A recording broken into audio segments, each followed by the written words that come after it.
Hello friends, good evening. Welcome back to my channel. Friends, इस video में मैं नया जो पॉलिसी रेट आज डिक्लेयर की गई है उसके बारे में भी बताऊंगा और उसके बाद policy rates, repo rate, reverse repo rate, MSF, bank rate, CRR, SLR क्या होता है, इसका डेफिनेशन क्या है, ये भी मैं बताऊंगा। ठीक है। सबसे पहले पॉलिसी रेट जो मॉडिफाई हुई हैं अभी 6.50%, reverse repo rate 3.35%, MSF 6.75%, bank rate 6.75% and CRR 4.5% and SLR 18.5%। अब मैं आपको बताता हूँ रेपो रेट क्या होता है। रेपो रेट को हम लोग रीपर्चेज रेट भी बोलते हैं। रेपो रेट ऐसा रेट होता है जिसमें commercial bank reserve bank of India से शॉर्ट टर्म पीरियड के लिए जो लोन लेते उस पर जो इंटरेस्ट देना होता है उसको बोलते हैं हम लोग repo rate. Okay. Reverse repo rate क्या होता है? कुछ लोग बोलते हैं सीधा सीधी कि रेपो रेट का अपोजिट रिवर्स रेपो रेट होता है। नहीं, ये डेफिनेशन गलत है। रिवर्स रेपो रेट ऐसा रेट होता है जिसमें जब कभी कमर्शियल बैंक के पास ज़्यादा मनी आ जाती है तो उसको पार्क करने के लिए आरबीआई के पास रखती हैं, तो आरबीआई उस पर जो इंटरेस्ट रेट देती हैं उसको बोलते हैं रिवर्स रेपो रेट। ठीक। एमएसएफ किसको बोलते हैं? जब कभी शॉर्टफॉल अचानक से बैंक कमर्शियल बैंक में शॉर्टफॉल आ गई मिडनाइट में या कभी भी, तो उस टाइम तत्काल बेसिस पे इमरजेंसी के रूप में जब रिजर्व बैंक ऑफ इंडिया से कमर्शियल बैंक लोन लेती है उस रेट को हम लोग बोलते हैं एमएसएफ। ठीक।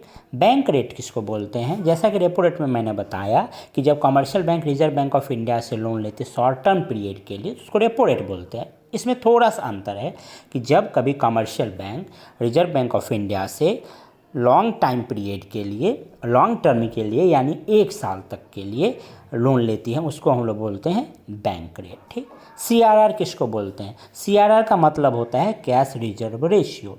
जब हर एक कमर्शियल बैंक को अपने एनडीटीएल का कुछ प्रतिशत रिजर्व बैंक ऑफ इंडिया के पास लिक्विड कैश के फॉर्म में रखना पड़ता है, कैश के फॉर्म में।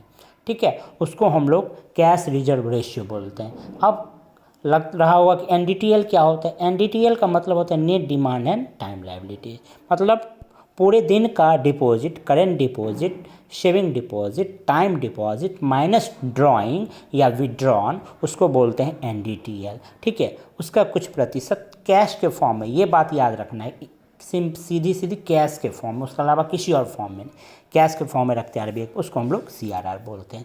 एसएलआर किसको बोलते हैं? एसएलआर का मतलब होता है स्टैच्यूटरी लिक्विडिटी रेशियो। यह एक ऐसा रेट है जिसमें हर एक कमर्शियल बैंक को खुद के पास एज अ कैश के फॉर्म में, गोल्ड के फॉर्म में, गवर्नमेंट सिक्योरिटीज़ के फॉर्म में एनडीटीएल का कुछ प्रतिशत यानी अभी 18.5% अपने पास रखना होगा कि बाय द वे इमरजेंसी आ गई तो खुद को संभाल सके। उस रेट को बोलते हैं हम लोग एसएलआर। ठीक है। और ये डिसीजन किस में होती है? ये मॉनेटरी पॉलिसी में डिसाइड होता है। मॉनेटरी पॉलिसी का डेफिनेशन क्या होता है? Monetary means money related, policy means rule and regulations, यानी मनी से रिलेटेड जितने भी रूल्स एंड रेगुलेशंस है उसको हम लोग मॉनेटरी पॉलिसी बोलते हैं।